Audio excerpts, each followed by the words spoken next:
c'est une manière de témoigner, on va dire de la Shoah pour aller vite, mais pas du tout dans le registre pathos, souffrance.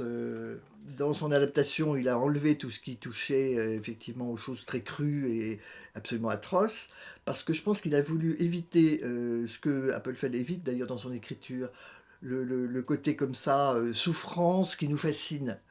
Et la jouissance, elle est toujours sollicitée quand on entend parler de ces atrocités, puisque c'est la transgression pure, la barbarie, et qu'au fond de nous, malgré tout, il y a quelque chose de ça qu'on refoule, qui est éduqué, maîtrisé, etc., mais qui revient d'une manière absolument redoutable actuellement, par exemple, et donc, on est fasciné par ça. Et là, et dans le livre, et dans l'adaptation, on évite totalement ce pathos. On n'a pas envie de pleurer, mais on est extrêmement ému parce que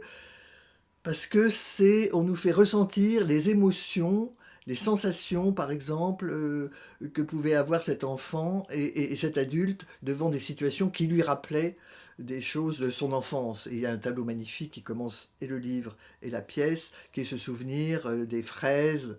Ces fraises, pour tout psychanalyste, ça évoque le rêve de la petite Anna Freud qui avait à 2-3 ans, alors qu'elle maîtrisait à peine le langage, raconté au matin comment elle avait rêvé de fraises qu'elle n'avait pas pu avoir la veille.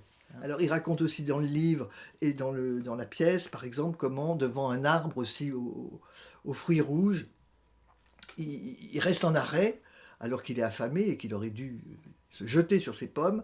Il reste là, il a une espèce de mouvement de recul, de sidération, et ensuite, toute sa vie, chaque fois qu'il a eu un mouvement de recul ou de sidération, cette scène, cet arbre, ces pommes rouges lui reviennent en tête.